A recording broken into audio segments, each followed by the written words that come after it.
प्रकृतिः पंचभूतानि ग्रहालोकाः सुरास्तथा दिशः कालश्च सर्वेषां सदा कुर्वन्तु मङ्गलम्। रत्नाकराधौत्पदां हिमालय किरीटिनीं ब्रह्मराजर्षि रत्नाढ्यां वंदे भारत मातरम। भारत माता की जय हो। इस देश के अपने समस्त यशस्वी पूर्वजों को प्रणाम करते हुए, इस वीर भोग्या वसुंधरा को प्रणाम करते हुए हम ये देख पा रहे हैं कि आज शिक्षा में जो गिरावट आई है, कारण है कि हमने बुनियादी स्तर पर बहुत सारे मूल्यों को शिक्षा विधा से हटा दिया है। इसलिए वापस हमें प्रकृति के साथ जीने का, अस्तित्व के साथ जीने का पाठ पढ़ाना चाहिए। हमारे यहाँ तो गुरुकुलों में यही सिखाया जाता था कि परोपकाराय फलन्ति वृक्षाः, परोपकाराय वहन्ति नद्याः, परोपकाराय दुहन्ति गावः, परोपकारार्थइदं शरीरम। मनुष्य एक पारमार्थिक इकाई है। जब तक ये दूसरों के हितों की रक्षा करने वाले अपने कार्य व्यवहार प्रतिपादित नहीं करता, तब तक इसकी मनुष्यता अलंकृत नहीं होती है। इसलिए मानवता को सुसज्जित करने के लिए आओ हमारे कर्तव्यबोध यात्रा से जुड़ें। और देखो जिस तरह से इन वृक्षों के बीच में हमारे साथ बैठे हैं पंजाब से आए हुए श्री भल्ला जी, दिनेश भल्ला जी, उधर थोड़ा कैमरा करो, वो बैठे हैं एकांत में।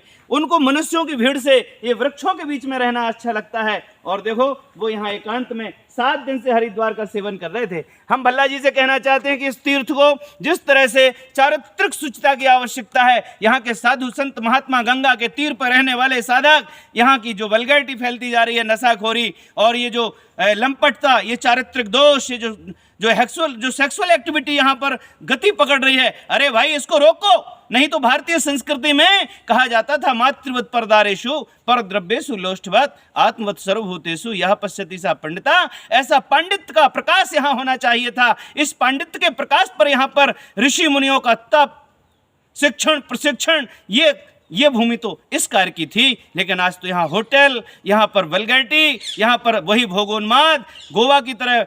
क्या है ये सब? ये पश्चिम ने हमें सब सिखा दिया। हम पश्चिम के लोगों को यहाँ पर, अरे योग के नाम पर यहाँ पर हम जो जीवन का योगः कर्मसु कौशलम योगश्चित्तवृत्ति निरोधः, लेकिन हम लोग उस एक चित्तवृत्ति के निरोधन की तो बात छोड़ो, दुनिया भर की दुकानदारी सजी हुई है। आवश्यकताएं कम करो जीवन में। यदि तुम्हारी जो प्राकृतिक जीवन शैली में रहने वाले मानवेतर सारे प्राणियों को देखो, वो अपना सिर्फ उदर पोषण करके संतुष्ट रहते हैं, नेचर को नहीं नोचते। लेकिन इस अभागे मानव ने आज धरती पर जलवायु परिवर्तन जैसा महान संकट खड़ा कर दिया। कारण उसका ये भोगोन्माद। इस भोगोन्माद को नियंत्रित करने की आवश्यकता है। और इसके पाठ यहाँ पर गंगा तीर पर रहने वाले संत, साधु, साधक जो भी रहते हैं, उनका दायित्व बनता है कि यहाँ की धरती से आने वाले सारे यहाँ के पर्यटकों को ये चेतना जगाई जाए। राम झूला से, लक्ष्मण झूला से, जानकी झूला से एक ऐसा सराउंडिंग, एक ऐसा चेतना फैलाने वाला एक अभियान पद यात्रा में हम जोड़ना चाहते हैं।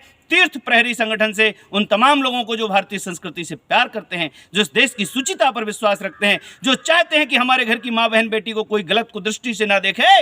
यहाँ अष्टांग योग की बात आती है। यहाँ पर आज आप देख रहे हो कि आंखों से आदमी किस तरह से पतित हो गया है, उसकी नज़र बदल गई, नजरिए बदल गए। अरे भाई, शिक्षा के 2 हिस्से हैं, एक दृष्टिकोण, दूसरा कौशल विकास। तो आओ हम अपने दृष्टिकोण को भी संभालें और अपने कौशल को भी विकसित करें, ताकि हम फिर से आत्मनिर्भर भारत को खड़ा कर पाएं, जिससे राष्ट्र का सम्मान और स्वाभिमान इस दुनिया को बता पाए कि आओ हम लोग ऐसी जगह जीने का अभ्यास करें जहाँ प्रकृति हमारा संवर्धन करती है। वंदे मातरम, जय गौ माता, भारत माता की जय। मैं आचार्य दयाशंकर दास, तीर्थ प्रहरी संगठन, पर्यावरण प्रहरी संगठन, कर्तव्यबोध यात्रा के माध्यम से ये सारी सृजना, ये जो सृजना चल रही है, इसमें आप लोग तन मन धन से भागीदारी करें। आपका बहुत अभिनंदन, बहुत बहुत स्वागत। हमारा संपर्क सूत्र है 9005764468 9005764468। वंदे मातरम।